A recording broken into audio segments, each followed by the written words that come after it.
சம்பூர் என்பது திருவண்ணாமலை குடாவிலே தெற்கு பக்கத்திலே இருக்கிற ஒரு மிக முக்கியமான கிராமம். அந்த குடாவிலே வடக்கு பக்கத்தில் தான் திருவண்ணாமலை துறைமுகம் இருக்கிறது.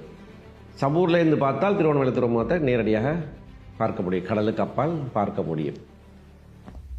அந்த இடத்துல இருந்து விடுதலை புலிகள் திருவண்ணாமலை துறைமுகத்தை தாக்கக்கூடியதான வசதி இருந்தது என்ற காரணத்தை வைத்து அந்த பிரதேசத்திலே அந்த கிராமத்தை அத்தனை மக்களையும் அப்புறப்படுத்தினார்கள். அந்த மக்கள் பலருக்கு 100 வருஷமாக உறுதிகள் இருந்தன.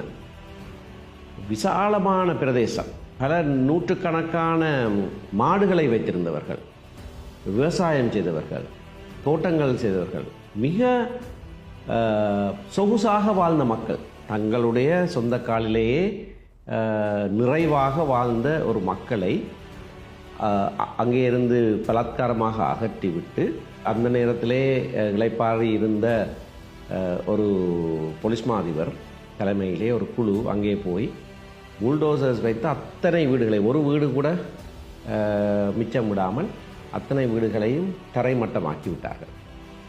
அப்படியான சூழ்நிலையிலே சம்பூருக்காக நான் ஒரு வழக்கு தாக்கல் செய்த போது பலாலி உயர் பாதுகாப்பு வலயம் போல அதிலே வெற்றி கிடைக்கவில்லை. அதிலே நீதிமன்றம் அது மிகவும் முக்கியமான பிரதேசம், பாதுகாப்பு காரணமாக இருக்க வேண்டிய பிரதேசம் என்றெல்லாம் சொல்லி, ஆனால் ஒரு சின்ன குறிப்பொன்று இருந்தது, மக்கள் மீள்குடியேற்றம் செய்யப்பட வேண்டும் உரிய காலத்தில், ஆனால் அது எப்போ செய்யப்படலாம் என்பது பாதுகாப்பு நலன்களை கருதி அரசாங்கம் தான் முடிவெடுக்க வேண்டும் என்று அந்த வழக்கு தள்ளுபடி செய்யப்பட்டது. பிறகு பல வருடங்களுக்கு பிறகு அந்த பிரதேசத்தை ஒரு வர்த்தக வலயமாக மாற்றி அரசாங்கம் அந்த நிலங்களை அப்படியே ஒரு வெளிநாட்டு நிறுவனத்துக்கு 99 வருஷ காலத்துக்கு குத்தகைக்கு கொடுத்துருக்கார்.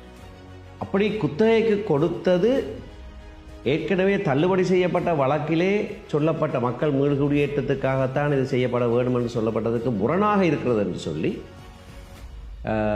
நாங்கள் திரும்பவும் நீதிமன்றம் மூலமாக அதனை தள்ளுபடி செய்து அந்த குத்தகையை ரத்து செய்து மக்கள் திரும்பவும் மீள்குடியேற்றம் செய்வதற்கான வழக்குகளிலே 2015ஆம் ஆண்டு வெற்றியடைந்தோம். அந்த மக்கள் திரும்பவும் அங்கே குடியேறினார்கள். அந்த மக்களை பற்றி ஒரு விஷயத்தை சொல்ல வேணும்.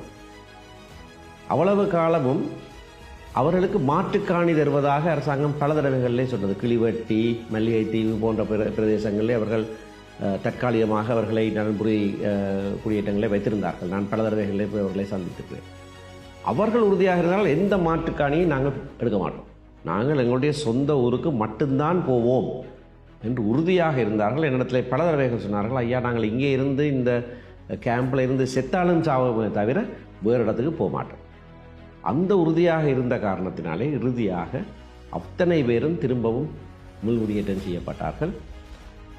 அந்த நன்றி கடனாக அன்றிலிருந்து இன்று வரைக்கும் ஒவ்வொரு வருஷமும் தங்களுடைய நிலத்திலே விளைகிற ஏதாவது ஒரு மரக்கறியை எனக்கு அனுப்பி வைப்பார்கள். அது ஒரு வெற்றிகரமாக முடிந்த ஒரு கதை சம்பூர். 2015ஆம் ஆண்டு மீளவும் சம்பூரை நாங்கள் திரும்பி பெற வேண்டும் என்று வழக்குகள் தாக்கல் செய்த வேளையிலே அந்த சிங்கப்பூர் நிறுவனம், குத்தகைக்கு இதனை பெற்றிருந்த சிங்கப்பூர் நிறுவனம் பல்லாயிரக்கணக்கான பணத்தை செலவழித்து சட்டத்தரணிகள் எல்லாம் நியமித்தது மட்டுமல்லாமல் பயங்கரமான ஒரு அழுத்தத்தையும் பிரயோகித்தார்கள். அந்த வழக்கு நீதிமன்றத்துக்கு வந்தபோது நான் மக்கள் சார்பாக அதில் ஆஜரான போது அந்த வழக்கிட முக்கியத்துவத்தை அறிந்து திரு சம்பந்தன், அப்பொழுது அவர் 60 வருஷத்துக்கு மேலே ஒரு சட்டத்தரணியாக இருந்தவர், 77ஆம் ஆண்டுக்கு பிறகு நீதிமன்றத்திலே காலெழுத்து வைக்காமல் இருந்தவர், என்னுடைய கணிச சட்டத்தரணியாக கருப்பு கோட் போட்டுக்கொண்டு வந்து நீதிமன்றத்திலே அமர்ந்திருந்தார். ஒரு முக்கியமான விடயம், பலருக்கு தெரியாத விஷயம். ஆனால் பல இடங்களிலே திரு மாவை சேனாதராஜா பல பகிரங்க கூட்டங்களில் இதை சொல்லியிருக்கிறார். சாமண்ணன் இந்த வழக்குக்காக திரும்பவும் எத்தனையோ வருஷங்களுக்கு பிறகு கருப்பு கோட் போட்டு சுமந்திரன் கணிச சட்டத்தரணியாக ஆஜரானவர் என்ற விஷயத்தை அவர் சொல்லியிருந்தவர். அப்படியாக அந்த வழக்கை வாதாடுகிற போது 3 நீதிபதிகள் உச்ச நீதிமன்றத்திலே. ஒரு நீதிபதி மிகவும் கடுமையாக அதை தடுத்து கொண்டிருந்த போது வாக்குவாதம் ஏற்பட்டது. எனக்கும் அந்த நீதிபதிக்கும் இடையிலே வாக்குவாதம் ஏற்பட்ட போது அந்த நிறுவனத்துக்காக ஆஜராகி இருந்த ஜனாதிபதி சட்டத்தை எழுப்பி சொன்னார், இது நீதிமன்றத்தை அவமதிக்கிற குற்றம், இவர் புரிகிறார். அந்த நீதிபதி உடனே சொன்னார் அவருக்கு, நீங்கள் உடனடியாக அந்த குற்றச்சாட்டை அவருக்கு முன்வையுங்கள், இது நிச்சயமாக அவமதிக்கிற கூற்றுக்கள், முன்வையுங்கள் என்று சொன்னார். அவர் நான் செய்கிறேன் என்று அமர்ந்து விட்டார். ஆனால் அந்த ஜனாதிபதி சட்டத்தண்ணி அன்று பின்னரமே எனக்கு டெலிஃபோன் எடுத்து சொன்னார், எனக்கு இன்னும் நல்லா பிடிக்கும், நான் அதை செய்ய போகிறது இல்லை, ஆனால் நீ பேசுகிறத கொஞ்சம் அளந்து பேசு, ஆகலும் கோவப்பட்டு நீதிபதிகளை இப்படி கண்டவாட்டில் பேசாத என்று எனக்கு ஒரு ஆலோசனை சொன்னார். அந்த வழக்கில் நாங்கள் முன்னேறினோம். ஆனால் பிறகு இறுதி அந்த வழக்கு எடுபட்ட போது 2015ஆம் ஆண்டு பொதுத் தேர்தல், நான் யாழ்ப்பாணத்திலே நியமன பத்திரம் தாக்கல் செய்ய வேண்டியதாக இருந்தது. என்னுடைய சிரேஷ்ட சட்டத்தரணி திரு கனகீஸ்வரனை அந்த வழக்கை எனக்காக வாதாடுமாறு நான் கேட்டிருந்தேன். அவர் வாதாடின போது கூட மிகவும் கஷ்டத்தின் அடிப்படையில் சில சமயங்களில் நீதிபதிகள் சொல்கிறார்கள், வழக்கை நீங்கள் வாபஸ் பெறுங்கள் என்று. அவர் சொல்லியிருக்கிறார், அப்படியாக நான் வாபஸ் பெறவே மாட்டேன், இது மக்களுக்காக செய்கிற வழக்கு, விரும்பினால் நீங்கள் வழக்கை தூக்கி எறியுங்கோ, நிராகரியுங்கோ, அந்த பழி எந்த தலையில் இருக்கக்கூடாது, அது உங்களோட தலையில் இருக்க வேணும் என்று அவர்களுக்கு சொல்லித்தான் அந்த வழக்கு வெற்றி அடைந்தோம். 2 நீதிபதிகள் தான் எங்களுக்கு சாதகமாக தீர்ப்பை கொடுத்தார்கள், ஒரு நீதிபதி எங்களுக்கு மாறாக சொன்னார். ஆனால் 2-1 என்ற விதத்திலே அந்த வழக்கை நாங்கள் வெற்றி பெற்றுத்தான் அந்த மக்கள் திரும்பவும் அந்த பிரதேசத்துக்கு போகக்கூடியதாக இருந்தது. அவர்கள் போன பிறகு தேர்தல் காலம், தேர்தல் முடிந்தவுடனே நான் உடனடியாக முதலாவதாக போனது சம்பூருக்கு. என்னால் அந்த மக்களோடு தொடர்ச்சியாக, அப்பொழுது பாராளுமன்ற உறுப்பினராக இல்லாமல் இருந்த திரு துரரட்னசிங்கம் மிகவும் முக்கியமாக அந்த மக்களோடு தொடர்பாடலை ஏற்படுத்தியிருந்தவர். அங்கே நான் போன போது அந்த மக்களுடைய ஆனந்தம் அது சொற்களிலே சொல்ல முடியாது.